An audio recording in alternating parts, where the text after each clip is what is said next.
10 November 1945. Bagi itu, Surabaya tidak dibangunkan oleh suara aktivitas pasar atau hiruk-pikuk kota seperti biasanya. Dentuman meriam, tembakan senapan, dan raungan pesawat tempur memenuhi langit. Pasukan Inggris melancarkan serangan besar-besaran dari darat, laut, dan udara untuk menguasai kota yang telah menjadi pusat perlawanan rakyat Indonesia. Di hadapan mereka berdiri ribuan pejuang dengan persenjataan yang jauh lebih sederhana. Ada tentara, pemuda, santri, buruh, hingga rakyat biasa yang memilih tetap bertahan di jalan-jalan, gang-gang sempit, dan bangunan yang telah hancur akibat pertempuran. Bagi mereka, kemerdekaan yang baru diproklamasikan bukanlah sesuatu yang dapat ditawar atau diserahkan secara sukarela. Pertempuran Surabaya kemudian berkembang menjadi salah satu pertempuran terbesar dalam sejarah revolusi Indonesia.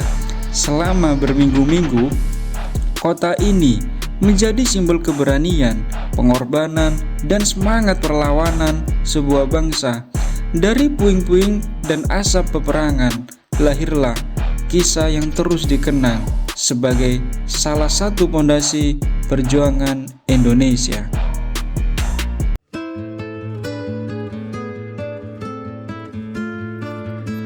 Agustus 1945, Kekaisaran Jepang yang selama 3,5 tahun menduduki Indonesia akhirnya menyerah kepada sekutu. Di tengah kekosongan kekuasaan, bangsa Indonesia memanfaatkan masa itu untuk memproklamasikan kemerdekaannya pada 17 Agustus 1945. Di Surabaya, rakyat menyambut dengan antusias dengan mengibarkan bendera merah putih di berbagai tempat. Para pemuda membentuk laskar-laskar perjuangan, sementara rakyat biasa merasakan harapan baru setelah berabad-abad hidup di bawah penjajahan. Namun, kebahagiaan itu tidak berlangsung lama. Pada September 1945, pasukan Inggris mulai mendarat di Indonesia sebagai bagian dari sekutu. Mereka bertugas melucuti tentara Jepang dan membebaskan tawanan perang. Namun, mereka tidak datang sendiri, melainkan disertai NIKA, administrasi sipil Belanda yang ingin mengembalikan kekuasaan kolonial di Hindia Belanda. Kehadiran NICA memicu kekhawatiran besar di berbagai kalangan. Banyak rakyat Indonesia yang percaya bahwa Belanda sedang mencari jalan untuk menjajah kembali. Ketegangan terjadi pada 19 September 1945 ketika bendera Belanda dikibarkan di Hotel Yamato. Bagi rakyat Surabaya, tindakan itu merupakan penghinaan terhadap kemerdekaan Indonesia. Kemudian, sekelompok pemuda memanjat atap hotel dan merobek bagian biru bendera tersebut, sehingga tersisa merah putih. Peristiwa itu menjadi simbol bahwa Surabaya menolak tunduk kepada siapapun selain Republik Indonesia.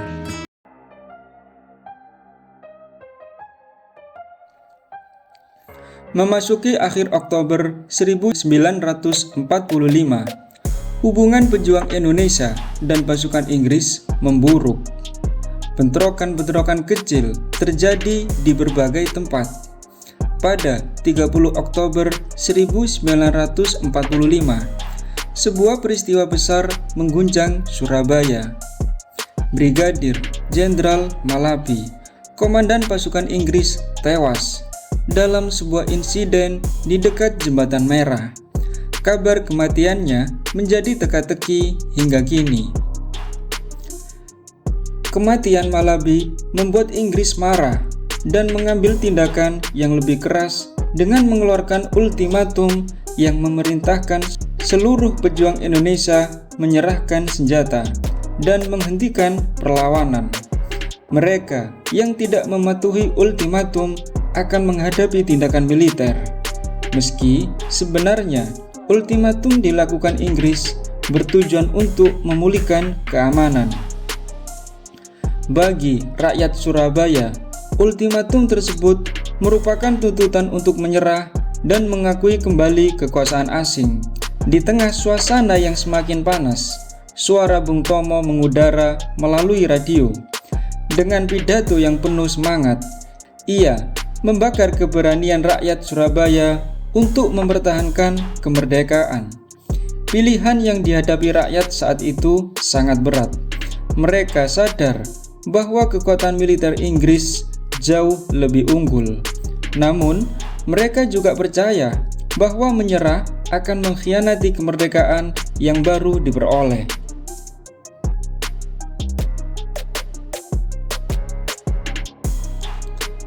November 1945, ultimatum Inggris berakhir. Kemudian, Inggris melakukan serangan secara besar-besaran. Mereka mengerahkan pesawat tempur dari udara, menghujani kota dengan kapal meriam. Sedangkan di darat, tank dan infanteri bergerak memasuki Surabaya. Operasi ini merupakan salah satu operasi terbesar yang dilakukan sekutu selama Revolusi Indonesia. Surabaya berubah menjadi lautan api. Para pejuang pribumi melakukan perlawanan sengit dengan memanfaatkan jalan sempit, gang perkampungan, dan bangunan-bangunan kota sebagai benteng. Mereka menggunakan senapan tua dan senjata hasil rampasan Jepang. Semangat rakyat pribumi yang tinggi tidak bisa menghapus sebuah kenyataan bahwa kedua pihak memiliki kekuatan yang tidak seimbang. Inggris unggul dalam aspek militer, persenjataan, pelatihan, komunikasi, logistik, hingga dukungan udara dan laut. Waktu terus berlalu. Ribuan pejuang dan warga sipil terus berguguran. Bangunan-bangunan hancur dan asap hitam menyelimuti Surabaya. Kota yang sebelumnya dipenuhi semangat kemerdekaan kini berubah menjadi medan perang paling berdarah dalam sejarah Indonesia.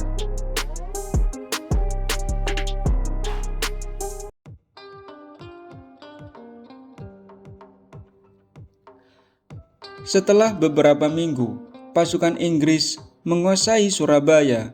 Jika hanya melihat hasil akhir di medan perang, Surabaya telah kalah. Namun, sejarah tidak berhenti pada hasil militer semata. Keberanian para pemuda, ulama, santri, dan warga biasa yang memilih bertempur melawan kekuatan besar menjadi inspirasi bagi daerah-daerah lain yang masih berjuang mempertahankan kemerdekaan. Akhirnya, dunia internasional melihat Indonesia bukan sekedar bekas koloni yang mengklaim kemerdekaan. Bangsa ini benar-benar siap berkorban demi mempertahankan haknya untuk merdeka. Pertempuran Surabaya kemudian menjadi simbol nasionalisme dan patriotisme Indonesia. Nama Bung Tomo dikenang sebagai tokoh penting dalam perjuangan kemerdekaan. Tanggal 10 November ditetapkan sebagai Hari Pahlawan untuk mengenang mereka yang gugur dalam mempertahankan republik.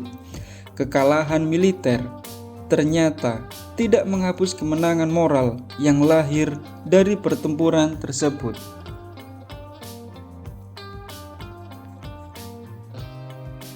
Bagi banyak orang, pertempuran Surabaya adalah lambang heroisme tertinggi bangsa Indonesia. Ribuan orang rela mempertaruhkan nyawa demi kemerdekaan. Mereka memilih melawan ketika menyerah mungkin jauh lebih aman. Jika dilihat dari sudut pandang strategi militer, kekuatan yang dihadapi rakyat sangat besar. Inggris memiliki tank, artileri, kapal perang, pesawat tempur, dan pasukan yang berpengalaman.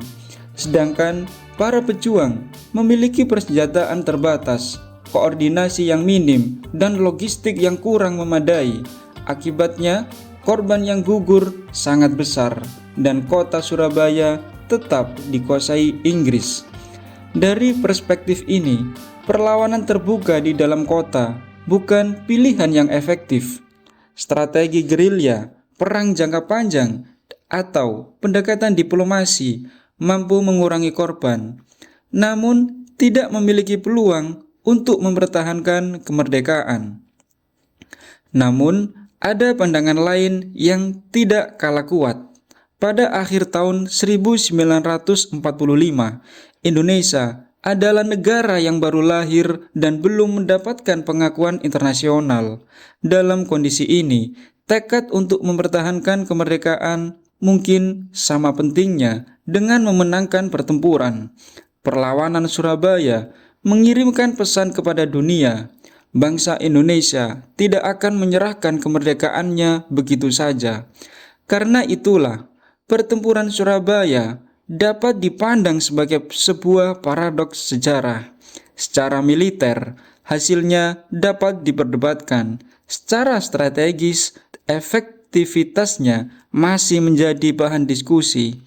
Namun, secara moral dan politik, pengaruhnya begitu besar hingga membentuk identitas perjuangan bangsa Indonesia. Mungkin pertempuran Surabaya bukan semata-mata tentang kemenangan atau kekalahan. Ia adalah kisah tentang sebuah bangsa yang baru lahir dan harus membuat pilihan sulit di tengah ancaman kembalinya penjajahan. Dan ketika pilihan itu datang, rakyat Surabaya memilih untuk melawan. Pilihan itu yang membuat 10 November 1945 tetap dikenang. Bukan hanya sebagai sebuah pertempuran, tetapi sebagai salah satu momen yang membentuk jiwa bangsa Indonesia.